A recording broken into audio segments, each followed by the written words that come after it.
വിനോദ നികുതി ഒഴിവാക്കാൻ സർക്കാർ തയ്യാറാകാത്തതിൽ പ്രതിഷേധിച്ച് KSFDC തിയേറ്ററുകൾ ബഹിഷ്കരിക്കുമെന്ന് കേരള ഫിലിം ചേംബർ. ഇന്ന് ചേർന്ന എക്സിക്യൂട്ടീവ് കമ്മിറ്റിക്ക് ശേഷമാണ് ഭാരവാഹികൾ ഇക്കാര്യം അറിയിച്ചത്. KSFDCയുടെ കീഴിലുള്ള തിയേറ്ററുകൾക്ക് ജനുവരി മുതൽ സിനിമകൾ കൊടുക്കേണ്ടതില്ലെന്നാണ് ചേംബറിന്റെ തീരുമാനം.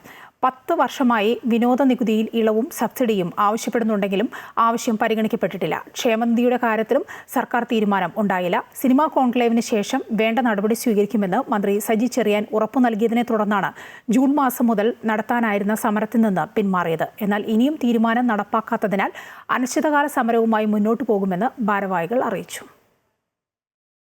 ഭയങ്കര പ്രതിസന്ധിയിലൂടെ മുമ്പോട്ട് പോകുമ്പോൾ ഞങ്ങൾ ഒരു സമര ആഹ്വാനം നടത്തിയിരുന്നു. ജൂൺ മുതൽ അനിശ്ചിതകാലത്തേക്ക് സമരം തിയേറ്ററുകൾ അടച്ചിട്ട് ഷൂട്ടിംഗ് നിർത്തിവെച്ചിട്ട് ഇൻഡസ്ട്രി മൊത്തം സ്തംഭിപ്പിച്ചുകൊണ്ട് ഒരു സമരം നടത്തുമെന്ന് നമ്മൾ തീരുമാനിച്ചിരുന്നു.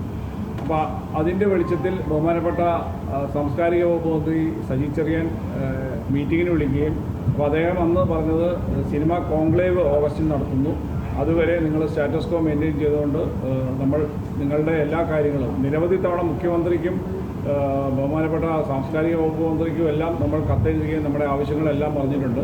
പ്രധാന ആവശ്യം എന്ന് പറയുന്ന എൻ്റർടൈൻമെൻറ്റ് ടാക്സ് എന്ന് പറയുന്ന ഇരട്ട നികുതി ഒഴിവാക്കി കിട്ടണമെന്ന് അത് കഴിഞ്ഞ 8 വർഷമായിട്ട് നമ്മൾ നിരന്തരം ആവശ്യപ്പെട്ടുകൊണ്ടിരിക്കുകയാണ്. അപ്പം കോൺക്ലേവ് കഴിഞ്ഞപ്പോൾ പിന്നീട് ഞങ്ങൾ നിരന്തരം കത്തിലൂടെയെല്ലാം ആവശ്യപ്പെട്ടെങ്കിലും അദ്ദേഹം പറഞ്ഞതെന്ന് വെച്ചാൽ ബന്ധപ്പെട്ട വകുപ്പുകൾ 2-3 വകുപ്പുകളായിട്ട് ഇത് കിടക്കുന്നതുകൊണ്ട് ഫൈനാൻസും തദ്ദേശവും എല്ലാം ഉണ്ട്.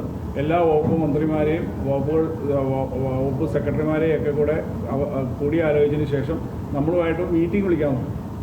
പക്ഷെ അതിനുവേണ്ടി നമ്മൾ വെയിറ്റ് ചെയ്ത് നിരന്തരം കാര്യങ്ങൾ ആരാഞ്ഞുകൊണ്ടിരുന്നപ്പോൾ ആണ് ഈ തദ്ദേശ സ്വയംഭരണ സ്ഥാപനങ്ങളിലെ ഇലക്ഷൻ വന്നു. ഇലക്ഷന് ശേഷവും ഇമ്മീഡിയറ്റ് ആയിട്ട് ഒരു മീറ്റിംഗ് വിളിച്ച് ഞങ്ങൾ ആവശ്യപ്പെട്ട കാര്യങ്ങൾ നമുക്ക് പരിഗണിച്ച് മുമ്പോട്ട് തരാം എന്നുള്ള ഒരു ലെവലിലാണ് അദ്ദേഹം പറഞ്ഞത്. പക്ഷെ നാളിതുവരെ ഈ ഇൻഡസ്ട്രിയെ സംബന്ധിച്ചിടത്തോളം ഇന്ന് ആസ് ഓൺ ഡേറ്റ് 184ഓളം ചിത്രങ്ങൾ റിലീസ് ചെയ്യപ്പെട്ടിട്ടുണ്ട്.